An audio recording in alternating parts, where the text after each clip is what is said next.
On commence le direct là. Voilà, nous on est en direct, Gilles, avec Cadeau Pro, Gilles Besnanou et Michel Bensadoun. Donc là, les gens vont pas tarder à nous voir parce qu'on a un petit décalage d'une minute à peu près. Et on Et va moi, commencer à accueillir les comment je vais gens. savoir qu'il y a une vidéo? Bah, il faut attendre un tout Ouais. petit peu, hein. D'accord. Tu me diras, Cadeau. Ouais. Michel, on te voit pas, hein, on voit une partie de ton visage. Hein. Oui, oui, parce qu'en fait, je me mets un peu devant. Voilà, il y a déjà 31 personnes qui nous Mais pourquoi je vois vois regardent. pas, pas, moi. moi? Tu vois, Je te Cadeau? vois pas, moi. Oui, oui, ça y est, on est en live, hein. Mais non, Je te vois moi pas je sur vois le pas. groupe. Ici. Ah bon? Voilà, on a déjà des premiers commentaires. On a Cathy. Sinon, Gilles, tu fais remouliner ton Facebook. Tu sais, tu le réactualises, la page. D'accord. Ah Ok. oui, Voilà, ça y on est, a déjà des c'est premiers bon. commentaires. Si les gens qui nous entendent peuvent nous dire si Ariane Taïeb, le salut son est, Ariane. Comment voilà, vas-tu, Coucou Ariane? Ariane. Coucou, comment ça si le va? son est correct, hein. Stéphanie, bonsoir. Je vois pas combien on est, mais bon. J'ai pas le Alors, on est Facebook, en déjà fait. 97, tu vois. Eh ben, tu vois, je vois pas le Facebook, mais je vois les commentaires. La seule bolivienne du groupe. Bienvenue, Aragaza, la seule bolivienne du groupe. Oui, oui, je crois qu'on a une péruvienne, mais on n'avait pas de bolivienne. Donc, bienvenue à la Bolivie. Après le Maroc, la Tunisie, Israël, le Canada, les USA, les Angleterre, l'Espagne, la France, bien sûr. Voilà la Bolivie. Salut la Bolivie, Sobrifel, notre dentiste, comment va-t-elle? Le son est parfait, merci. Il faut dire Michel Sandboun, c'est lui le responsable. Judith Nadjar, bonsoir d'Israël, bonsoir, bonsoir Paris, bonsoir Israël. Nous sommes dans le même état, Paris et Israël, c'est la même chose. Mon ami Muriel Poulain-Pasquini de Tours. De Tours. Tours, bien sûr, elle est là, la Tourangelle, comment on dit? Là, les Tourangeaux, les Tourangène, Tourangelles. Tourangène. Tourangelles, voilà. Bonjour Muriel, je sais que ça va pas très fort en ce moment, mais il y a toujours des hauts et des bas. Et là, on est dans un petit bas, mais ça va remonter, il ne faut pas vous inquiéter. Carole Zibi, bonsoir. Féliciter Cadeau Pro pour sa patience légendaire. Bravo Cadeau. Je sais que Cadeau est une perle. Ah oui. Non, je t'ai plus, non, je t'ai plus. Peter Michel de Nice. Bonsoir Nice. Ben, Nice, c'est comme Paris, comme Marseille, comme Tours, comme toute la France. En fait, nous sommes tous dans le rouge. Deauville, bonsoir. Bonsoir Ariane. Marseille est en alerte maximale quand même. Bon, on est mieux que Marseille. En tout cas, de Deauville va bien. Deauville. La Suisse, bonsoir la Suisse. Ça va devenir l'euro de la chanson. Oui, c'est ça, c'est l'Eurovision là. L'Eurovision, la Suisse, Paris, Stéphanie de Paris. Hein. Salut Stéphanie, bonsoir. On attend encore un peu parce qu'on n'est pas encore. On est 165 déjà. 165, on va attendre encore un petit peu. Cohen Michel, bonsoir. C'est pas la joie ce soir, mais si c'est la joie. Regarde, on est en train on est tous sourire les trois et tout. Pourquoi c'est pas la joie? Tarbes, bonsoir Tarbes, bonsoir Casa, bonsoir Casa. Comment ça va, Sandra Ben Simon de Casa Fidèle, Ben Simon.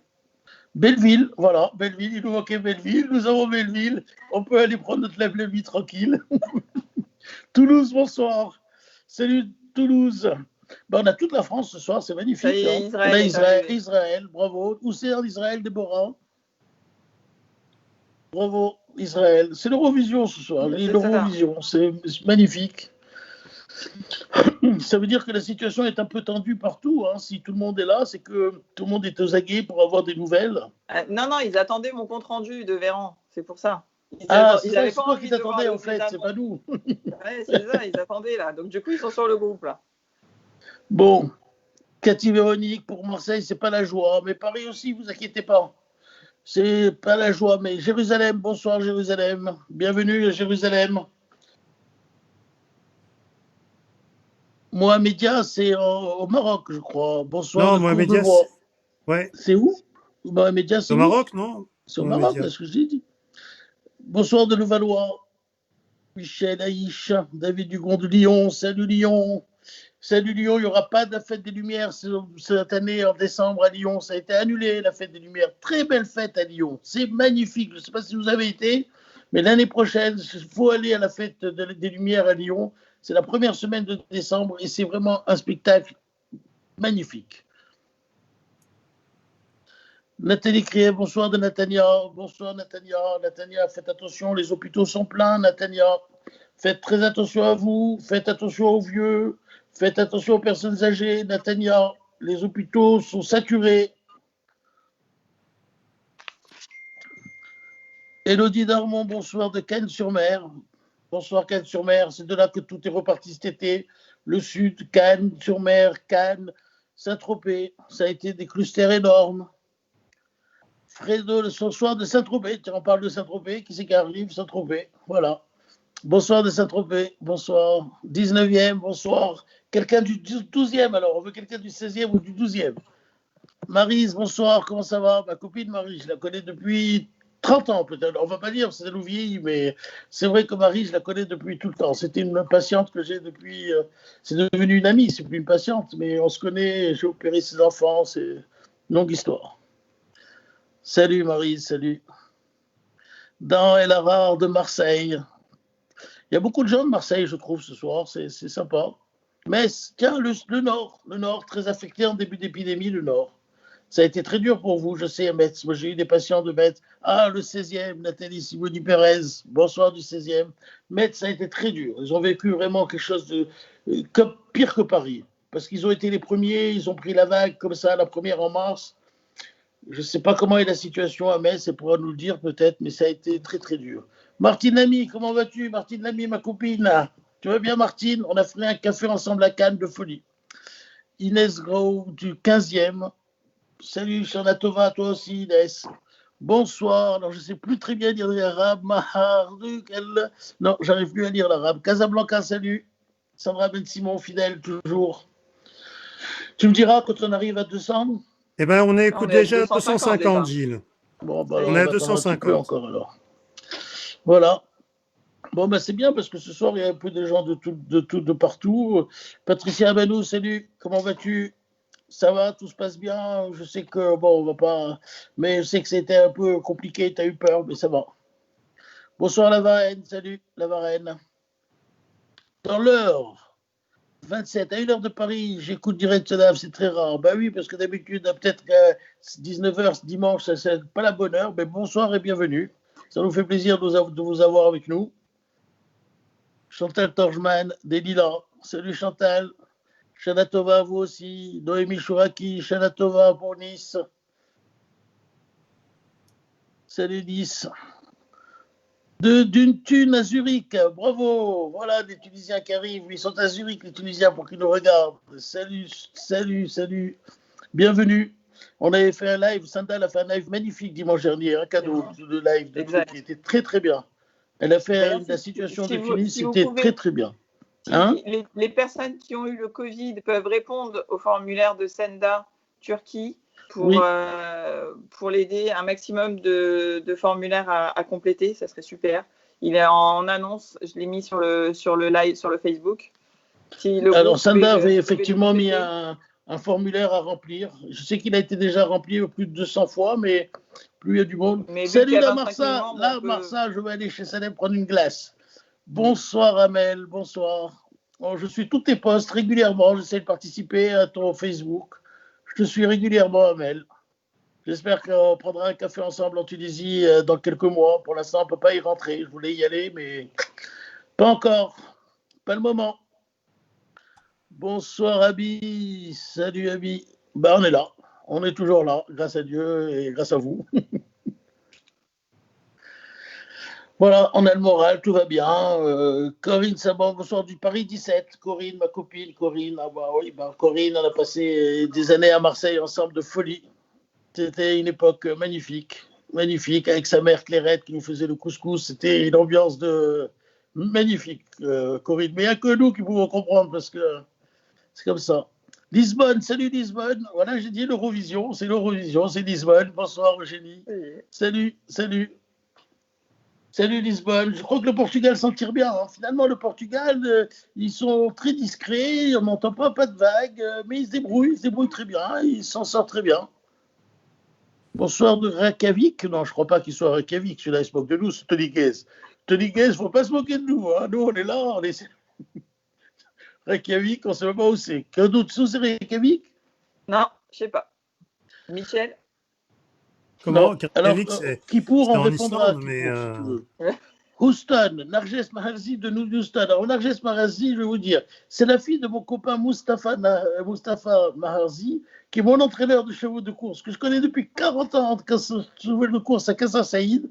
Et c'est sa fille qui habite au Texas. Et bonsoir, vraiment, je suis très content de te voir sur le groupe. Et ton père avait fait un magnifique reportage de son voyage au Texas. Il avait été enchanté par ce voyage et je suis content de te voir. J'ai vu ta fille avec ses bouclettes, elle est magnifique. Que Dieu te la garde, superbe. Bonsoir Sanda. De Tunis. Allez Sanda. C'est Sanda de Tunis. Notre amie, c'est notre sœur. C'est plus que notre amie. C'est la sœur. J'ai eu une sœur, et c'est la deuxième. J'ai adopté. On est 270, 280 maintenant. On va peut-être. Bon, on va peut-être démarrer. Bon, alors ce soir, ça va être un post, un live un peu particulier parce que, bon, vous voyez, d'abord, on est 3 et puis c'est pas le dimanche à 19h parce que vous savez, c'est Yom Kippour le dimanche, on peut pas faire un live ce jour-là, beaucoup de membres ne pourront pas être présents et moi-même, je ne pourrai pas être présent. Donc, on a décidé de faire un live à 3 où on va, dans un premier temps, Cadeau va nous rappeler, parce que vous savez que l'école, ça a toujours été un problème. Moi, je suis toujours en contradiction avec ce que dit le gouvernement, que les enfants ne sont pas contagieux. Eux, ils disent que moi, je dis que c'est contagieux. Et pour moi, l'épidémie a repris pour 2 raisons. La première raison, c'est les vacances cet été. Et la deuxième raison, c'est l'ouverture d'écoles. Bon, alors Cadeau, et je crois que c'était le moment de faire le point sur la situation dans les écoles en France, mais ce qu'on va dire pour la France est valable pour la Tunisie, c'est valable pour Israël, c'est valable pour tout le monde. Ce qui se passe à l'école en France, vous avez exactement le même problème dans tous les pays du monde. Donc c'était important que Cadeau nous fasse un point. Rudy, salut Rudy, tiens, c'est voilà, pour en revenir aux courses. Donc c'est important qu'on fasse le point en premier sur les choses importantes, et les choses importantes c'est l'école. Donc Cadeau va nous faire un point vraiment très précis et sur l'école et les dispositions qui sont maintenant qui sont un peu contingentées par le gouvernement parce que ils sont très light. Pardon? Ils sont très allégés. Très allégés. C'est le gouvernement en fait qui nous dicte ce qu'on doit faire, et le problème c'est bon. Alors Cadeau va nous faire un point dessus, puis après elle va nous poser des questions, elle a repéré un peu les questions que sont posées les membres cette semaine, et on va faire un dialogue à 2 avec Michel Bensadoun, que vous connaissez tous bien sûr, qui est notre penseur quelque part, enfin bon, et qui est là avec nous, et qui c'est le sage, voilà, on va dire. Il y a le Maboul et le sage. Et donc avec lui, on va faire une conversation un peu comme ça, ouverte, une discussion entre amis sur la situation. Et Cadeau sera là pour aiguiller la conversation et nous poser des questions qui vont apparaître sur le groupe. Voilà. Donc, je vais laisser la parole à Cadeau. Bonsoir Michel, bonsoir Cadeau. Et on va pouvoir commencer là. Voilà. À toi, Cadeau. Donc, merci Gilles. Alors, on va parler donc de l'école avec tous les protocoles sanitaires qui ont été mis en place au cours de ces 3 semaines. L'objectif du gouvernement déjà au mois de septembre, ça a été avec pour objectif de protéger les élèves, les enfants et l'éducation pour tous. Ça, c'était sa doctrine. Donc, il a mis en place, il a dit que l'école, le 1er septembre, elle était pour tous et pour tout le monde. Donc, tous les élèves ont fait une rentrée le 1er septembre. De par cette rentrée, il y a eu un protocole sanitaire établi avec, pour le collège et les lycées, donc ça, vous le savez, c'est les masques pour tous, aussi bien pour toutes les personnes de plus de 11 ans, donc aussi bien les enfants que les enseignants, le corps enseignant, le personnel. Pour ce qui concerne la cantine, Les CEF, à ce moment-là, il y a une distance qui est mise entre les enfants pour qu'ils mangent, car ils ne peuvent pas évidemment porter le masque. Et pour l'école élémentaire et pour les écoles maternelles, à ce moment-là, le masque n'est plus obligatoire quand les enfants ont moins de 11 ans. Et il est obligatoire uniquement pour le corps enseignant et pour le personnel de l'école. Donc là, on était sur un protocole qui était mis en place à la rentrée avec masque obligatoire pour tout le monde, collège, lycée, et uniquement pour les adultes en élémentaire et en maternelle. Très rapidement, on a eu des cas de Covid qui se sont présentés, donc avec l'ancien protocole. Et à ce moment-là, les cas de Covid, lorsqu'ils étaient dans les écoles élémentaires, eh bien, le cas positif est retiré. Les parents sont avertis et ils sont amenés à retirer leurs enfants pour une durée d'une dizaine de jours. Et ils doivent à ce moment-là consulter le médecin de famille et voir si les symptômes évoluaient. Donc là, c'est ce qui s'est passé au cours des 3 premières semaines, avec une rentrée qui a du coup, comme vous le savez, a rempli les laboratoires, que les laboratoires, ils étaient saturés, aussi bien pour les queues en attente, mais aussi bien en délai de réponse et de résultats. Et ça a conduit à des fermetures d'écoles très rapidement. En France, il y a eu le 18 septembre, Jean-Michel Blanquer a donné enfin les chiffres officiels parce que en fait, les chiffres n'étaient pas communiqués, c'était que du bouche à oreille, on ferme telle et telle école.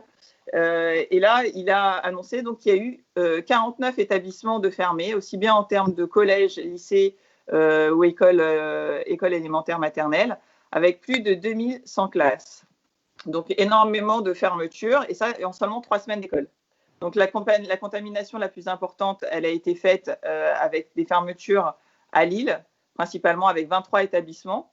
Et après, venaient l'Académie de Toulouse, Aix-Marseille et Bordeaux, où il y a eu 12, 11 et 8 établissements de fermés. Donc, au vu de cette situation, Olivier Véran a donné a fait une annonce importante la semaine dernière, parce qu'en fait, il a annoncé que les enfants ne transmettaient pas le virus, ou peu le virus. Donc là, je le cite, parce que je préfère mettre les mots qu'il a employés. Le risque de transmission existe, principalement entre les adultes et adultes, adultes et enfants, mais rarement entre enfants ou enfants et adultes. Donc, c'est important parce qu'en fait, pour le gouvernement, les enfants transmettent peu le virus. Ils s'appuient avec des nouvelles règles qui sont des règles avec un haut conseil de santé publique et ils constatent que les enfants font des formes graves, ne font pas de formes graves, pardon, et que du coup, ils transmettent peu le virus. Donc, au vu de ces nouvelles règles, il y a un nouveau protocole qui est rentré en place à partir d'hier. Un nouveau protocole sanitaire qui est vraiment allégé,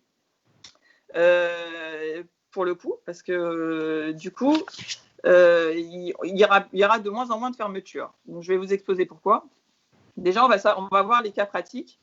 Que faire en fait si votre enfant a des symptômes? Alors déjà, d'une part, les symptômes du Covid, c'est très compliqué parce qu'en fait, on ne sait pas si c'est un Covid, si c'est une gastro, si c'est une trachéite, si c'est un rhume, si c'est… voilà, donc on arrive sur un mélange de choses, surtout qu'on arrive vers l'automne, l'hiver, on ne va plus savoir vraiment si c'est du Covid ou si ça n'en est pas.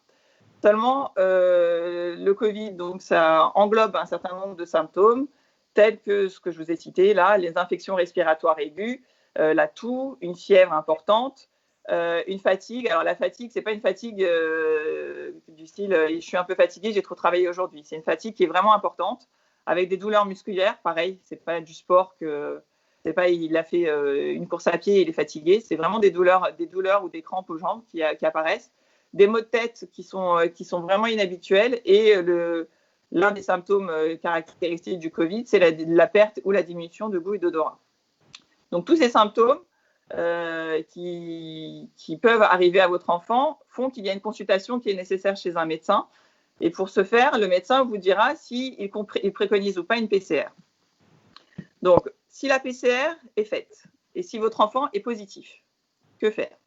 Donc là, c'est clair, isolement, vous l'isolez pendant 7 jours, à partir du début des symptômes, à partir du moment où il y a le résultat, 7 jours. S'il n'a plus de fièvre, à partir du 7e jour, on y retourne à l'école. Il n'y a plus de nécessité de fournir d'attestation sur l'honneur, il rentre en école. Si par contre, il a une fièvre, et ça va, c'est aussi bien valable que chez l'enfant que chez l'adulte. À partir du moment où une personne, au bout des 7 jours d'isolement, a encore de la fièvre, il doit rester en surveillance pendant 48 heures et en isolement, et il doit reconsulter. Ce n'est pas au bout des 7 jours, on sort de l'isolement. Si ça ne va pas, il faut reconsulter. Donc, prolongation donc, des 48 heures. Et pendant le temps où l'enfant est positif et donc est en isolement, l'un des parents peuvent le garder et il pourra profiter entre guillemets, d'un congé enfant malade. Mais quand cet enfant-là est atteint, est positif, que devient-il de ses copains de classe? Eh bien, ses copains de classe, auparavant, donc, ils étaient enlevés de la classe. Avec le nouveau protocole sanitaire, les enfants de cette classe, de cet enfant, continuent de rester à l'école. Donc, à ce moment-là, les autres restent en classe et il n'y a plus de fermeture de classe, plus de fermeture d'école, ni en école élémentaire, ni au collège, ni au lycée. Un cas ne suffit plus. Il faut qu'il y ait 3 élèves d'une même classe avec des fratries différentes. Donc, ce n'est pas ni les frères ni les sœurs qui sont dans la même classe qui comptent. C'est 3 élèves bien distinctes dans des familles séparées et qui sont considérés comme des contacts à risque. Et à ce moment-là, c'est le chef d'établissement qui peut prendre la décision de fermer la classe, voire l'établissement. Donc, on arrive à des situations où on doit avoir 3 cas en même temps pour fermer une fermeture de classe. Ensuite, des cas pratiques que vous allez pouvoir avoir dans la vie de tous les jours, c'est si le père, la mère ou la sœur d'un enfant est atteint, donc est contaminé. Qu'est-ce qui se passe? Il va y avoir 2 cas de figure différents. Si votre enfant a moins de 11 ans, évidemment, il y a isolement pour l'enfant, médecin traitant, et l'isolement se fait pendant 7 jours. Évidemment, il ne va pas à l'école. Et il va consulter le médecin qui, en accord avec la CPAM, généralement, vous demandera de faire un test PCR il est préférable de le faire. Et au bout des 7 jours, s'il n'a pas de symptômes, vous le retournez à l'école. Pareil, pas d'obligation, plus d'attestation sur l'honneur. Les paperasses, c'est fini, c'est plus facile pour tout le monde. Donc voilà, l'enfant à l'école au bout des 7 jours. Si tout va bien, sinon, évidemment, vous reconsultez. Par contre, si votre enfant est plus âgé, il a plus de 11 ans, donc il est au collège, au lycée, pareil, son père ou sa mère sont contaminés, il faudra qu'il se mette en isolement, bien évidemment, voir le médecin traitant, mais par contre, il ne pourra pas retourner dans l'établissement au bout des 7 jours. Il pourra retourner dans son établissement au bout des 7 jours uniquement s'il a un test PCR négatif. Donc, comme vous le savez, les tests PCR négatifs, ils peuvent le rester longtemps positifs, et ça, on le répète souvent dans le groupe, car les tests PCR révèlent également les débris de virus, donc ils peuvent rester longtemps positifs. Seulement là, avec le nouveau protocole, l'enfant qui est au collège ou au lycée ne peut pas retourner tant qu'il n'a pas ce test négatif. Ou alors, il doit fournir une attestation sur l'honneur des parents que le test a été effectué et que le résultat est négatif, ou alors il doit continuer de sa durée maximum d'isolement qui va être alors de coup de 14 jours. Et il aura une absence qui est justifiée. Donc voilà où on en est un peu sur le protocole sanitaire qui est très allégé, où on va plutôt vers une politique de non-fermeture des classes, non-fermeture d'écoles, et donc, par contre, plus d'isolement. Donc, à partir de ça, c'est ce que je vous ai exposé, les cas pratiques, c'est valable pour les enfants, mais c'est valable pour les adultes. On le voit souvent dans les posts où j'ai dîné avec celui-là, il était positif, qu'est-ce que je fais? La première chose à faire, c'est isolement. Si la personne est positive, vous êtes en isolement. Vous êtes un cas contact à partir du moment où vous n'avez pas de masque et vous avez une durée qui est d'exposition de plus de 15 minutes. Gilles l'a répété, il a fait un post, justement, une publication avec les cas contacts. Il faut, à partir de ce moment-là, vous mettre en isolement. C'est compliqué parce que beaucoup, les employeurs demandent est-ce que vous êtes positif, est-ce que vous êtes malade? Mais à un moment, s'il faut couper la chaîne, il faut à un moment se mettre en isolement, sinon après, ça peut vite être compliqué à gérer. Donc voilà, messieurs. Merci, bravo. Hein. Je vous en prie. J'espère que ça a été clair. Très bien, impeccable. Voilà. Gilles, si tu veux revenir peut-être sur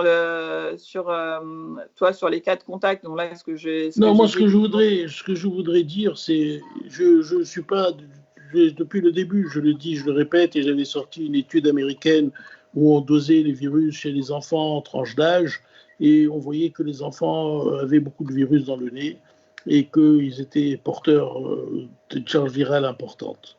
Et cette histoire que les enfants ne sont pas contaminants, je suis toujours pas d'accord avec le gouvernement. On a beaucoup de points de désaccord avec le gouvernement, mais celui-là, c'en est un autre. Voilà. Mais Donc, nous ne sommes pas le gouvernement. Parce que... oui, nous ne sommes pas décisionnaires. La seule ça. chose, nous sommes un groupe d'alerte. C'est ça. Et donc, en tant que groupe d'alerte, je vous dis quand même que les enfants de 4-5 ans, je vous déconseille vivement de les mettre en contact des grands-parents, surtout s'ils ont plus de 70 ans. Donc, prenez cette précaution. Pour l'école, vous devez suivre les consignes qui nous sont données par le gouvernement, mais dans votre famille, vous faites à votre guise.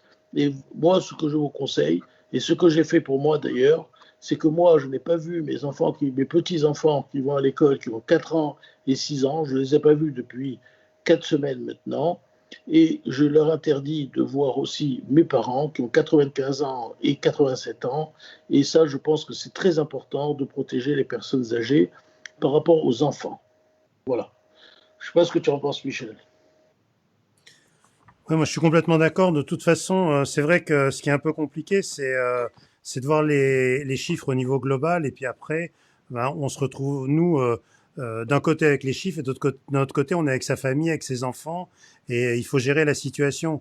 Donc, c'est vrai que ben, les études, c'est bien beau hein, de dire il y en a qui contaminent peu, d'autres un peu plus, etc.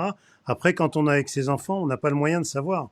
Donc, finalement, tout ça, au niveau du résultat, on est obligé de protéger les gens âgés. Je crois qu'il n'y a pas vraiment d'autres solutions parce que est-ce qu'ils vont peut-être contaminer, peut-être pas.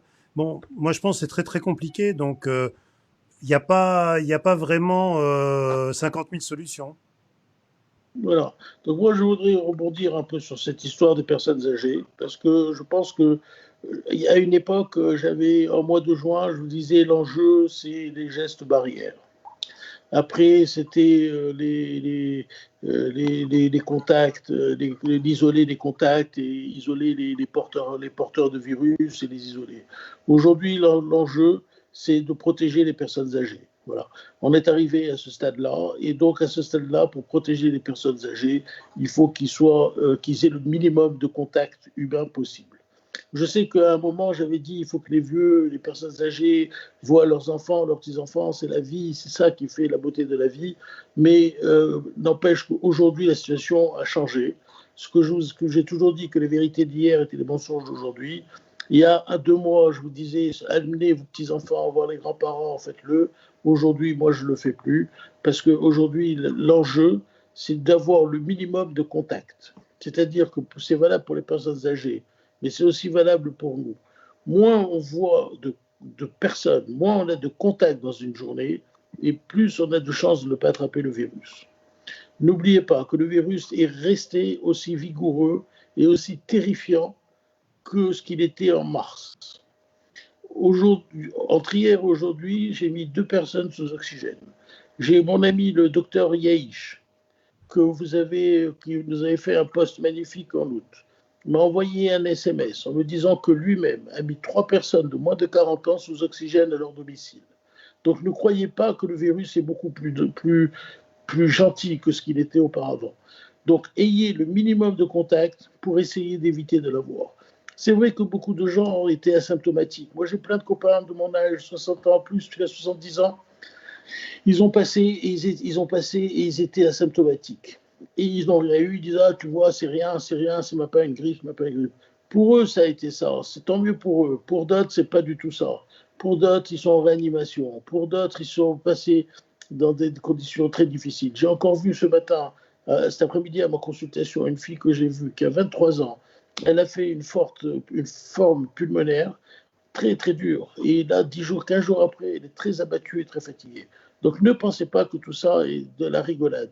Le virus est le même, le virus est là, le virus est à côté de vous, et aujourd'hui, il faut que vous ayez le moins de contacts. Je crois que pour moi, en tout cas, je ne sais pas ce que tu en penses, Michel, mais l'enjeu, c'est de diminuer les contacts. Il ne faut pas arrêter de vivre, mais ce n'est pas la peine d'avoir des contacts inutiles. Je crois que Cadeau va nous poser la question des restaurants et tout ça. Et ça sera un peu dans ce sens-là que j'ai répondu, mais on te répondra tout à l'heure, Cadeau. Qu'est-ce que tu en penses, Michel?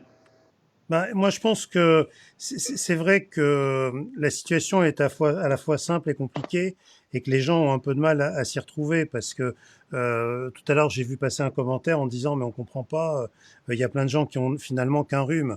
Et je pense que aujourd'hui, ce qu'il faut bien comprendre, et ça permet d'avoir un éclairage peut-être un peu différent et de mieux comprendre les décisions du gouvernement, c'est que aujourd'hui, la situation dans laquelle on est, c'est que le virus il va pas disparaître pour l'instant.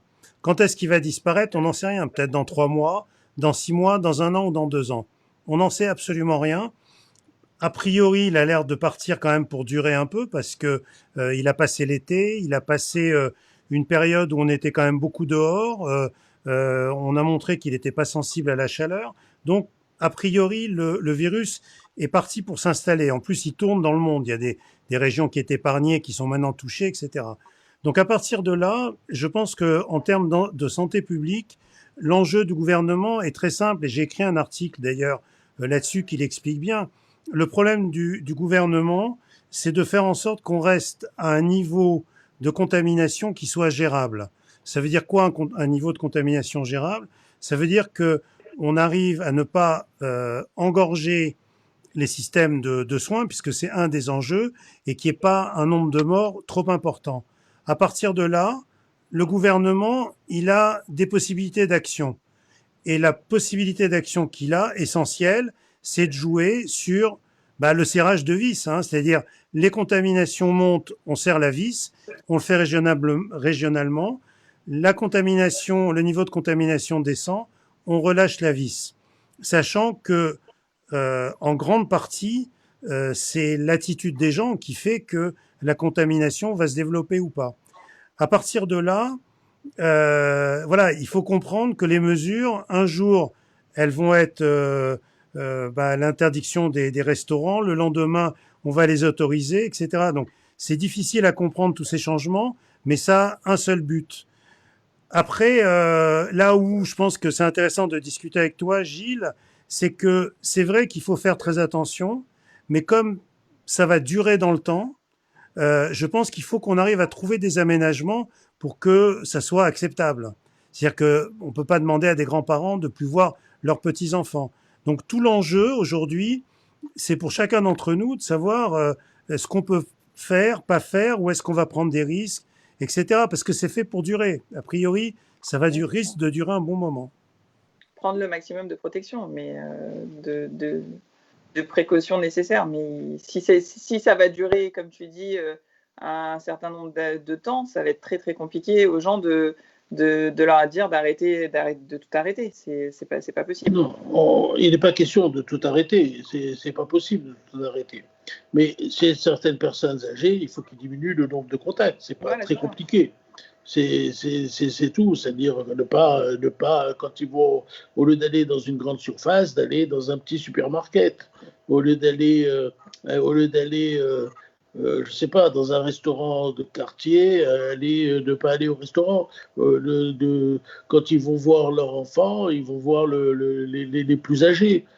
C'est d'essayer de diminuer le nombre de contacts. C'est pas ne pas réunir toute une famille ensemble, faire des scissions dans la famille par petits groupes, par 4-5, ne pas faire des tablées de 20. C'est ça ce que je dis. Je ne dis pas qu'il faut plus qu'ils voient personne. Mais en tout cas, pour moi, mes parents, je vais vous dire, cette semaine, ma soeur a enfreint cette règle que j'ai mise dans ma famille. Elle est partie voir dimanche mes parents, donc 95 et 86, et elle est partie avec ses 3 enfants, et dont la dernière qui avait 15 ans ou 16 ans. Et ben, le lundi, il s'est avéré qu'il y avait 2 cas positifs dans la classe de ma nièce. Donc, du coup, elle a passé 3 heures dans la chambre avec mes parents. Mes parents n'ont pas une grande maison. Je ne sais pas s'ils ont ventilé ou non. Et bon, la petite avait un masque, mais quand même, elle a passé 3 heures à la maison avec ma nièce qui, le lendemain, apprend que 2 cas sont positifs dans sa classe. Donc c'est un risque inutile. Je ne dis pas qu'ils vont l'attraper, mais pourquoi prendre ce risque?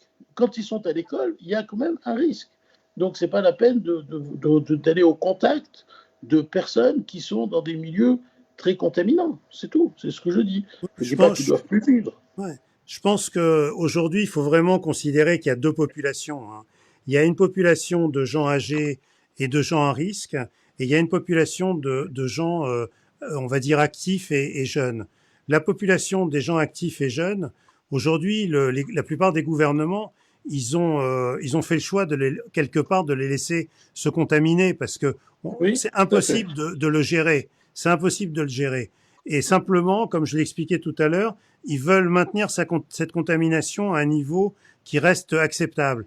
Donc, si on est dans la population jeune et active, bah, après, c'est à chacun de voir en fonction de sa façon de vivre et ce qu'il est capable de prendre comme risque ou pas. Mais c'est une population qui est forcément exposée et on a vu qu'elle était contaminée. Par contre, si on fait partie du groupe des gens à risque, il faut vraiment être dans deux populations séparées et le rôle, à mon avis, des gens actifs et jeunes, c'est de protéger l'autre population. Voilà, c'est clair, hein. L'enjeu, il est là pour moi. Alors, une autre question que je me pose, et je sais que Michel, toi, tu as lu un peu sur la grippe espagnole, est-ce que, est-ce que ça va évoluer par vague? Est-ce qu'on peut dire que, je ne sais pas, moi, j'ai pas lu la grippe espagnole, comment c'est passé, mais je sais que toi, tu as lu un peu. Est-ce qu'il y a eu plusieurs vagues? Est-ce que la vague s'arrête toute seule? Ou la vague ne s'arrête que si on confine tout le monde? Ou je ne sais pas, dis-moi. Si tu as lu, je ne sais pas.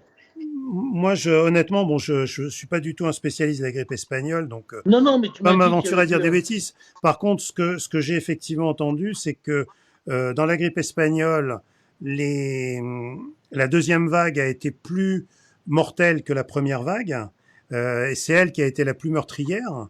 Maintenant, moi, je pense que moi j'ai deux remarques par rapport à ça. La première, c'est que il faut énormément d'humilité parce que tous les gens qui étaient des experts et qui se sont basés sur leur expérience pour dire voilà ce qui va se passer, il n'y aura pas de deuxième vague, il n'y aura pas ci, il n'y aura pas ça, etc. Ils se sont tous quasiment trompés parce que on est face Tous. à un virus qui est relativement, enfin qui est nouveau. Et donc, je pense que vraiment, on n'en sait rien. C'est très difficile de faire des prévisions basées sur des croyances. On peut faire des prévisions basées sur des faits. Aujourd'hui, le fait est que bah, il y a une augmentation du nombre de cas, ça c'est un fait. Donc on peut prévoir qu'effectivement dans les prochaines semaines, il risque encore d'avoir des augmentations. Donc moi, ce que je pense, c'est que aujourd'hui, manifestement, on est parti sur, en tout cas, une bonne partie de l'année scolaire à venir avec cette épidémie. Dans l'histoire, je sais que la grippe espagnole, je crois qu'elle a duré 2 3 ans. C'est un cycle a priori. Hein. Peut-être qu'on sera là-dedans. Peut-être que l'épidémie va disparaître, soit parce qu'on va trouver un vaccin très efficace, soit le virus va muter, il va devenir moins virulent, il va disparaître. Personne n'en sait rien. Maintenant, ce qui est certain, c'est qu'aujourd'hui, je pense on est quand même plus armé pour que la deuxième vague se voit beaucoup moins forte. D'abord, tout le monde connaît les gestes barrières, on sait comment se protéger. Donc, a Et priori, puis, et voilà. puis les médecins soignent mieux quand même. D'abord, en ville, les patients sont mieux soignés. Ils ont tous on leur donne des antibiotiques, des anticoagulants, on les met parfois même sous oxygène. Et puis dans les réanimations, j'ai remarqué que les patients étaient mieux soignés, étaient mieux suivis. Pourquoi? Parce que tout simplement, j'ai un ami qui malheureusement était en réanimation depuis 15 jours. Bon, je n'en ai jamais parlé parce que c'est douloureux. Et grâce à Dieu, hier, il a été exhumé. Donc, ça veut dire qu'au bout de 14 jours ou 13 jours, il est sorti, il a été exhumé, chose qu'on ne voyait pas à l'époque. À l'époque, il restait 6 semaines, 8 semaines. Donc, je pense, ça m'a donné espoir en me disant que, quand même, la réanimation a fait des progrès et c'est mieux gérer les problèmes de Covid. Donc, il y a eu du progrès et ça, c'est encourageant. Donc, je pense qu'effectivement, ça diminuera la mortalité. Voilà. Alors Cadeau, après, il tu veux faut me poser être, des questions? Vas-y, et juste une vas-y, dernière remarque, excuse-moi. je pense qu'il faut quand même être très prudent parce que c'est vrai que on l'a observé pour la première vague de l'épidémie, beaucoup de gens étaient très optimistes en pensant que bah, nous on avait des hôpitaux mieux qu'en Italie, que la population était beaucoup moins âgée, que Non, non, ceci, bien sûr, que Michel, moi je cela. suis d'accord Voilà, avec donc il toi, faut ça c'est rester sûr. quand Non, non, même non. Non, mais c'est pas ce que prudent. je dis, mais j'étais Non, encouragé. non, je parle pas par rapport à toi, mais en général, il faut quand même rester prudent. Il faut pas que ça incite les Ah gens oui. à se dire bon ben finalement maintenant c'est moins grave Non, et non, voilà c'est on peut très faire grave. J'ai n'importe quoi. suffisamment dit au début de topo Ouais, oui, bien que. sûr, bien sûr. Cadeau, vas-y. Quelles sont les préoccupations du groupe? Alors, surtout, c'est la contagiosité des personnes. Quand elles sont positives, on a changé longtemps de durée de contagiosité. Au début, on disait elles étaient pendant plus de 1 mois contagieuses, qu'on le retrouvait dans les selles, etc. C'est quoi les dernières données qu'on a actuellement Bah, sur la contagiosité? moi, je n'ai pas de notion que ça ait changé depuis une dizaine de jours. C'est le gouvernement, là aussi, qui nous a donné les normes. En tout cas, médicalement, on est contagieux. Le maximum de contagiosité, c'est moins 2 jours avant les symptômes et 5 jours après les symptômes. C'est là où on retrouve le plus de virus dans le nez. Et au fur et à mesure que le temps passe, on a de moins en moins de virus. Donc avant, on bloquait les gens 14 jours à la maison. Et maintenant, le gouvernement a décidé qu'au bout de 7 jours, ils pouvaient sortir parce que le taux de virus qu'ils avaient dans le nez n'était plus contaminant. Donc voilà la période où on est le plus contagieux. D'accord. Alors ensuite, il y a d'autres Après, questions c'est qui vrai sont aussi arrivées. que la contamination, le niveau de contamination, bon, d'abord, on l'a dit plein de fois, aujourd'hui, on n'est pas capable, il n'y a aucun test qui permet de le définir. Ça dépend aussi beaucoup de la charge virale. Je pense que quelqu'un Bien qui va sûr. être asymptomatique va être moins contagieux que quelqu'un qui aurait été très malade, hein. Donc, c'est très, Et très puis quelqu'un variable, qui se hein. trouve, et puis quelqu'un qui se trouve au contact de 10 contaminés, Mhm. c'est plus grave que quand il se trouve au contact d'un seul, parce qu'il va prendre 10 Absolument. doses de virus. Donc il y a aussi ça, c'est ce qui s'est passé dans certaines communautés. Alors, bon, t'as fait un live la semaine dernière concernant les fêtes de Rosh Hashanah. Là, la question qui revient depuis tout à l'heure, les synagogues à Kippour.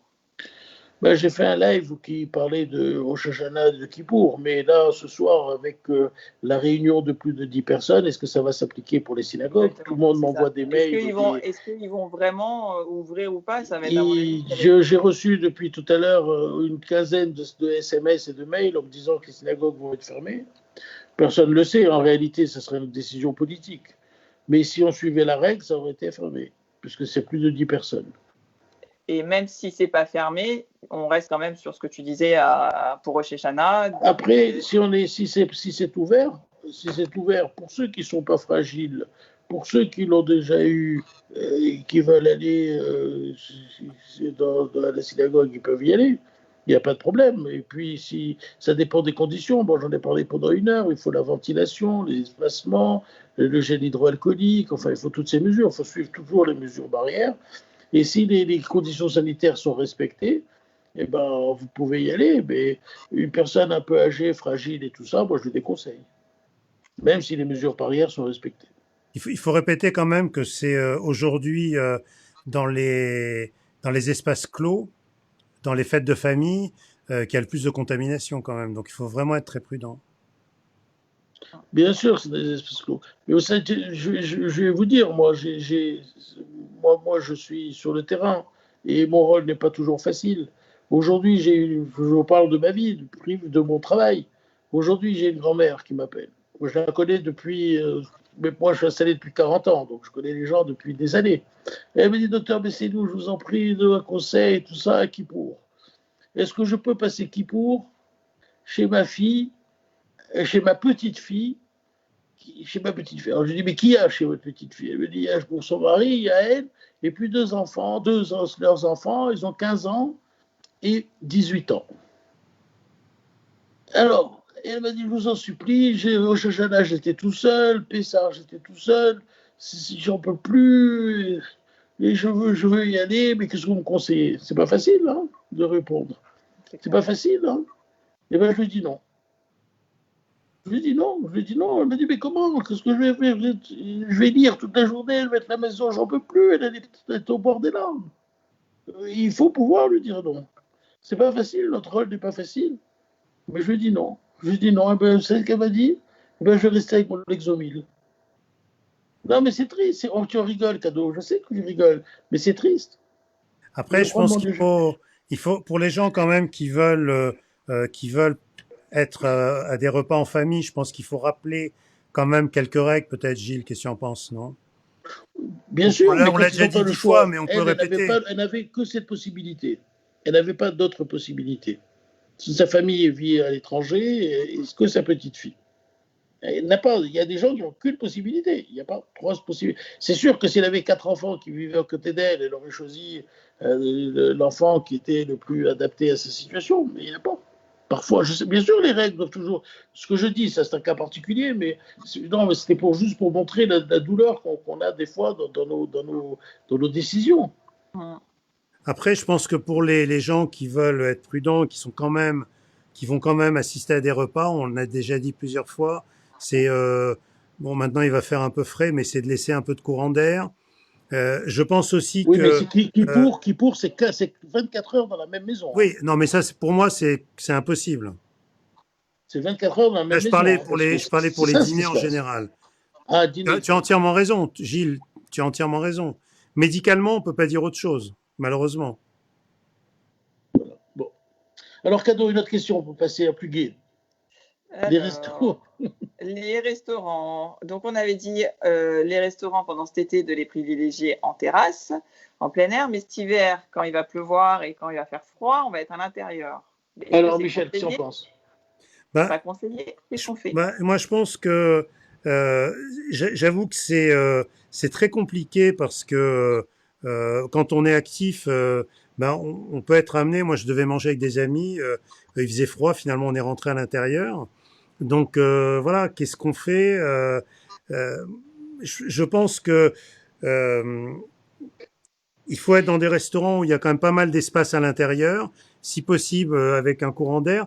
Après, il y a une chose simple, hein, c'est bon, évidemment pas s'embrasser, pas se serrer la main, ok, mais c'est aussi de remettre son masque quand on mange pas hein, et quand on boit pas, hein, tout simplement. Euh, Maintenant, après, c'est un conseil. C'est à chacun de décider, hein, mais on revient toujours à la notion de risque. Maintenant, dire qu'il faut plus du tout aller dans les restaurants. Alors, effectivement, si on est peut-être à Marseille, la question se posera pas.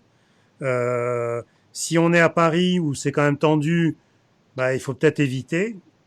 Ailleurs, il faut être prudent, voilà. Je sais pas ce que tu en penses. Moi, je pense que tu as raison. Moi, j'ai beaucoup de déjeuners, de dîners professionnels. C'est sûr qu'un jour, je vais être obligé de rentrer. Et pour l'instant, on est en terrasse. Mais un jour, on est obligé de continuer à vivre. Hein. Je ne sais pas comment ça va se passer, mais est-ce que ça sera ventilé? Enfin, je pense que les propriétaires prendront des décisions sanitaires qui seront cohérentes chacun dans son établissement. Et on ne peut pas faire une généralité des restaurants de l'intérieur. Mais je pense que malheureusement, on sera amené à y aller. Et donc, il faut essayer de repérer les restaurants qui nous semblent les mieux agencés. Voilà. Je n'ai pas de réponse, mais c'est vrai que ça sera un vrai problème, Cadeau. Après, l'extérieur, quand il y a des gens qui sont debout, agglutinés, avec un verre à la main, c'est pas mieux. Hein. L'after hour. Ah oui, l'after hour, c'est terrible. Et pour rester dans la même thématique, donc là, on avait les problèmes de climatisation cet été, maintenant, versus maintenant l'hiver. Les problèmes de chauffage. Est-ce que le chauffage peut également transmettre les virus? Est-ce qu'il y a des infos sur ça ou pas du tout? Alors, j'ai cherché l'histoire des chauffages parce que tu m'avais questionné. Je vous ai un peu aidé. J'ai pas trouvé grand-chose. Parce que si tu veux, dans les chauffages, les chauffages, il y a deux types de chauffage. Il y a les chauffages les chauffages central, où c'est par du fioul et puis ça s'est distribué dans les chambres, où ça brasse pas d'air, donc il n'y a pas de danger pour ça. Pour tout ce qui est chauffage central ou quoi. Le problème, c'est ceux qui ont des chauffages avec des pompes à chaleur ou alors avec des systèmes de ventilation. C'est là les problèmes. C'est quand, je ne sais pas, si dans les tours et tout ça, le chauffage ne vient pas avoir un système de ventilation, où il faut faire attention à l'extraction d'air, il faut voir une sortie vers l'extérieur de l'air qui est aspiré à l'intérieur. Il faut qu'il y en ait une, en tout cas, de ce que j'ai compris. Mais en tout cas, pour ceux qui habitent dans des appartements comme ça, avec des chauffages à l'intérieur, il n'y a aucun risque. Apparemment, je n'ai pas trouvé de risque. Au contraire, au contraire. J'ai même lu que pendant la grippe espagnole, les chauffages à vapeur dans les maisons, dans les immeubles américains, parce que les 80% des immeubles de New York datent de 1900, de 1900. Et donc, ils étaient là au moment de la grippe espagnole. Et ça chauffait tellement bien que les gens pouvaient aérer chez eux. Parce qu'il y a une chose, on parle toujours des distanciations, lavage des mains, les masques et tout ça, mais l'aération des domiciles est très importante. Il faut aérer 2 fois par jour, 15 minutes, la maison. Et ça, c'est très important et les gens oublient de le faire. Et grâce à ces chauffages à vapeur dans New York, les gens ont pu ouvrir les fenêtres parce qu'il faisait suffisamment chaud chez eux pendant l'hiver pour aérer les maisons. Et ça a été un des éléments qui a participé à vaincre la grippe espagnole. Parce que les gens aéraient. Et un aussi des remèdes très importants, bon, la ventilation, c'est ce qu'on dit depuis toujours. Mais on parle de la ventilation dehors, on ne parle jamais de la ventilation dedans. Mais chez nous aussi, on doit ventiler. Il n'y a pas que dehors. Bon, moi, à mon cabinet, les fenêtres sont ouvertes 24 sur 24, alors que chez moi, on a du mal, parce que d'abord, on n'est pas là dans la journée. Donc, ça il fait froid, les trucs. Bon. Donc, il faut se forcer à avoir un bon chauffage pour bien ouvrir les fenêtres 2 fois, au minimum 2 fois 15 minutes par jour. Voilà ce que j'ai pu retrouver dans ces histoires de chauffage. Là, je vois qu'il y a des questions sur les chauffages sur les terrasses. Je crois qu'ils ont repoussé l'interdiction du chauffage des terrasses. Hein, et à mon avis, il va y avoir pas mal de terrasses chauffées cet hiver. Hein. Ah, je pense. Qui, oui. Évidemment, n'est pas une bonne chose sur un plan écologique, mais sur un plan de la santé, je pense que c'est une bonne chose. Et chauffer. Ça va être comme le Roland Garros. On va être bâché et chauffé. D'interdire les réunions de plus de 10 personnes et les restaurants, les bars fermés dans 2h30. Vas-y, cadeau. Alors là, j'ai Ariane qui nous pose une question, qui est déjà passée sur le groupe, mais il n'y avait pas de doc qui avait répondu. Ah si, il y avait Yael qui avait répondu. Concernant les masques avec la pluie, les masques chirurgicaux, donc on les change tous les 4 heures. Avec la pluie, avec l'humidité, qu'est-ce qu'on fait? On les change plus souvent. On met un parapluie. Ça, j'en ai vu pas mal qui ont répondu ça. Un parapluie. Pardon? Non, mais j'ai eu le cas cet après-midi. Moi, je me suis trouvé dans l'averse cet après-midi, en fin d'après-midi, vers 7h30. Et j'ai eu mon masque, effectivement, qui s'est mouillé. Il faut le jeter. Hein. Parce que là, je ne sais pas si tu as vu, il y a une nouvelle news qui est passée. Après, on en prend, on en laisse. Comme quoi, maintenant, les masques chirurgicaux étaient lavables. Donc ça, c'est aussi... Je ne sais pas. Moi, je l'ai pris, je l'ai jeté parce que c'était un truc... Voilà, c'est gorgé d'eau. Enfin bon, c'était... Ça a beaucoup baissé les prix maintenant. Hein. Ça coûte, on peut en trouver à 10 € les 50. Hein. Ça m'a pas. Concernant les FFP2, si on peut revenir dessus, même s'il n'y en a pas beaucoup qui peut en avoir, les FFP2, ils durent combien de temps? Et parce qu'il y a beaucoup de profs qui demandent ça justement. Est-ce qu'ils peuvent garder des FFP2 en face à leurs élèves? Est-ce qu'ils sont protégés, ils sont mieux protégés ou pas? Les FFP2 protègent un peu mieux quand même que les masques chirurgicaux qui sont déjà... faut vérifier la filtration. Hein. Quand vous achetez des masques chirurgicaux, ils ont tous la même forme, ils ont tous la même couleur, mais ils n'ont pas tous la même filtration. Donc quand vous achetez un FFP2, il faut demander derrière la boîte, il y a marqué le taux de filtration. Il y en a qui sont à 75, il y en a qui sont à 95. Et donc très proches des FFP2 qui sont à 97. Donc le FFP2 protège mieux, c'est vrai. Si la durée de vie d'un FFP2 est supérieure à la durée de vie d'un masque chirurgical, parce qu'il n'est pas collé sur le visage en fait.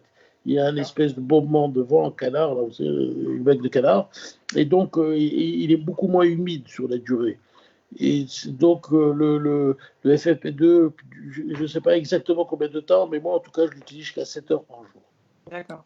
Moi, je pense que, personnellement, j'en utilise quasiment pas. Je pense qu'en dehors d'utilisation particulière, effectivement, Gilles, qui est ORL et qui va faire des examens, c'est évident que pour tout ce qui est manipulation médicale, il en faut. Par contre, dans la vie quotidienne, je suis pas convaincu qu'il y ait une réelle grosse différence. Et puis, il faut pas oublier également, on en a parlé tout à l'heure, de la charge virale, hein. Si vous avez un masque, même si jamais vous êtes contaminé, il y aura une charge virale faible. Donc, je suis pas certain que c'est en portant un masque chirurgical au lieu de FFP2 que les gens vont être plus contaminés. Je crois pas que ce soit pour moi, l'enjeu principal, hein. Oui, mais enfin, bon, c'est les profs. Alors, Cadeau, tu as d'autres questions? Les vaccins, faut-il se vacciner contre la grippe? Alors là, il y a peut-être une dizaine de personnes qui demandent ça. Alors, juste pour info, Michel Cohen à Zardy avait fait une publication sur le groupe. Elle fait un post. Elle avait expliqué elle avait très bien expliqué qu'il faut justement, qu'elle préconisait de se vacciner contre la grippe. Donc voilà, si tu peux faire un petit rappel, Gilles ou Michel, et pour dire Michel. si on a la grippe avec le Covid, est-ce qu'on peut quand même attraper le Covid et le Covid associé peut être plus grave ou pas plus grave. Donc, voilà. Je pense que la vaccination de la grippe, elle a plusieurs intérêts. Je pense qu'on en a souvent parlé actuellement, enfin, à la télévision, ils en parlent souvent. Donc, les intérêts, ce sont d'abord d'être capable de faire la différence entre une grippe et un Covid, donc de pas surcharger les services des laboratoires et puis les services d'urgence. Donc, c'est le premier point. Si vous êtes vacciné, que vous avez un syndrome grippal, on aura peut-être plus tendance à penser que ça peut être un Covid. Donc ça, c'est le premier intérêt. Le deuxième intérêt, c'est que la grippe fait quand même pas mal de dégâts et ça va encore surcharger les services d'urgence. Les services d'urgence l'hiver ont déjà tendance à être surchargés. Donc là, c'est le deuxième intérêt. Et puis à titre personnel, et pour les gens âgés, il y a quand même chaque année beaucoup de personnes âgées qui meurent et qui décompensent suite à une grippe. Donc pour moi, il n'y a pas vraiment de débat. Après, bon, il y a des gens qui sont contre la vaccination et qui de toute façon se vaccineront pas.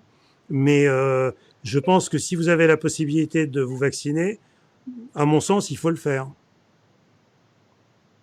Oui, alors je vois sur le groupe, là, il y a quelqu'un, est-ce qu'on se vaccine sur les Covid low? Moi, je pense que oui. Je pense que le vaccin, c'est obligatoire. Il faudra cette année y passer. Moi, je ne l'ai jamais fait de ma vie, mais cette année, j'y passerai. Je suis même en train de réfléchir, il faudra qu'on fasse un post là-dessus, sur le Pneumovax et le Prévenant. Oui, voilà, c'est ce que j'allais te demander aussi pour les autres vaccins. Qu'est-ce que tu en penses? Oui, je pense que ça va.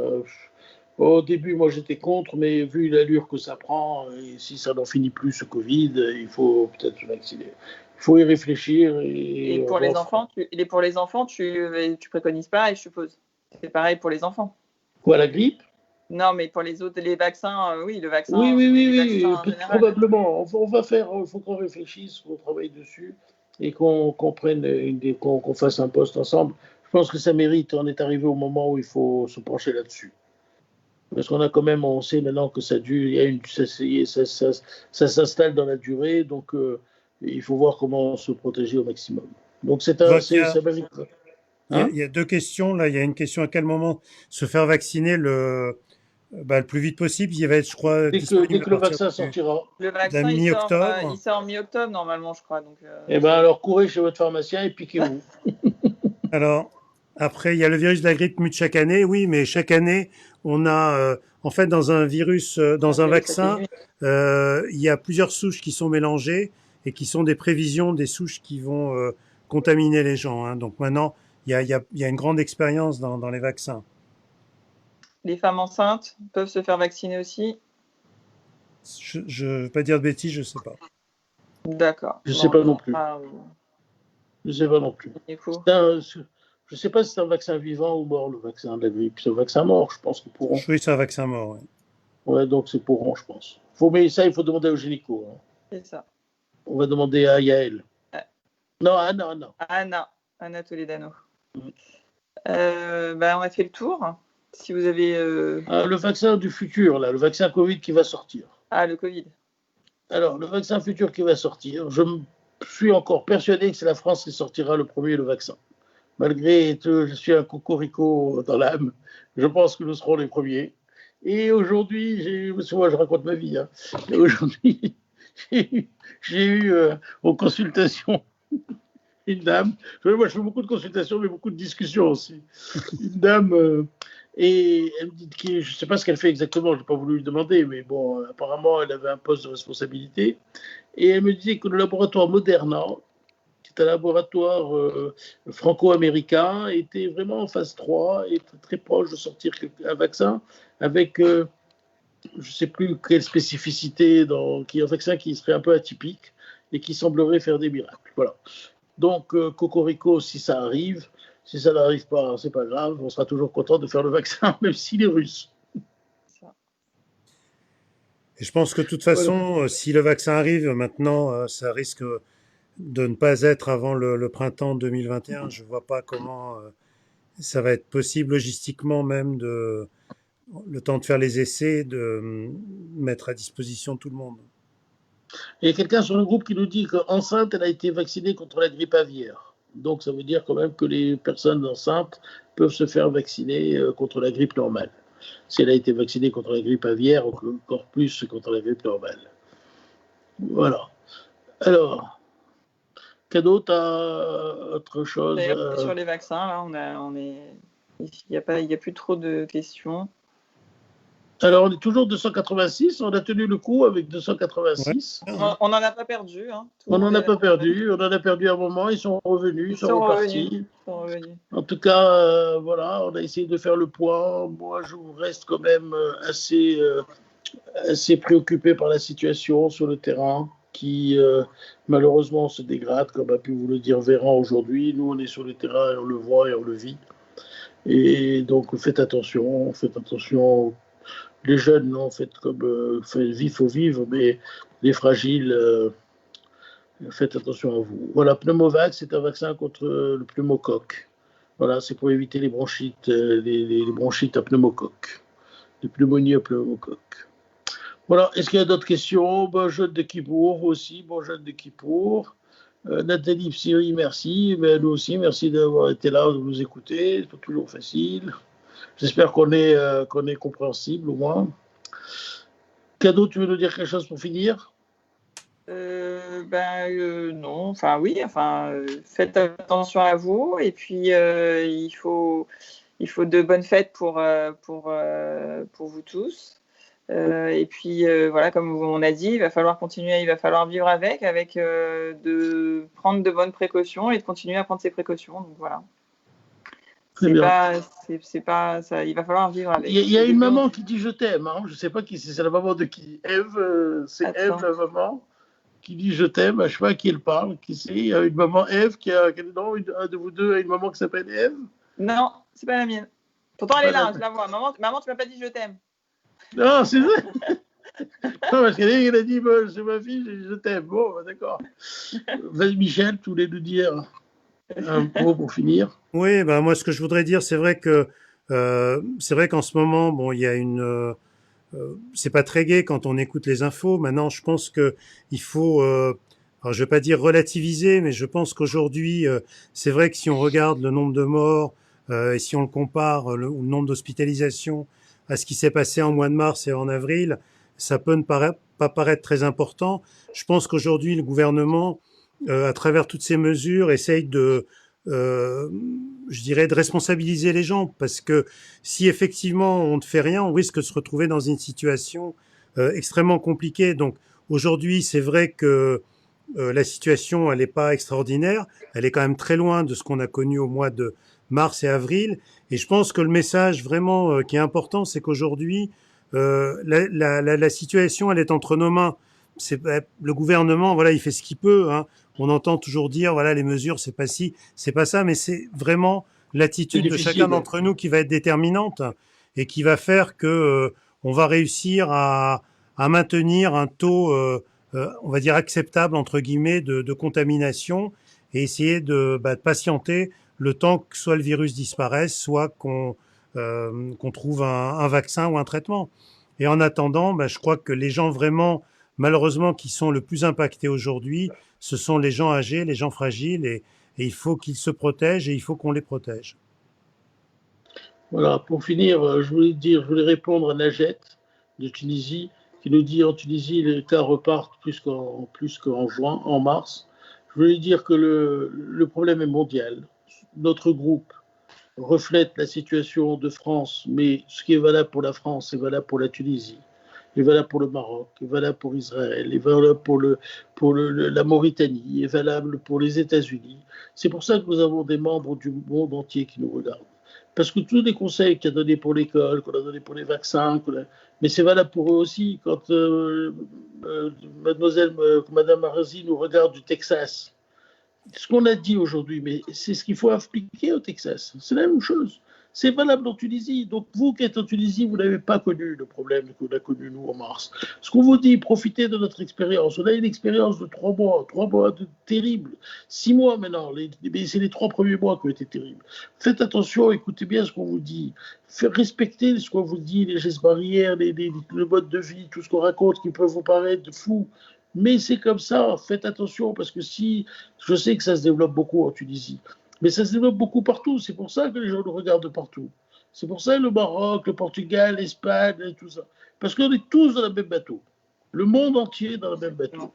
Il n'y a plus de pays, il n'y a plus de religion, il n'y a plus de race, il n'y a plus rien. Il y a un homme en face d'un virus. Et cet homme en face du virus, où qu'il soit, il a la même crainte. Et il a les mêmes dangers de se faire contaminer.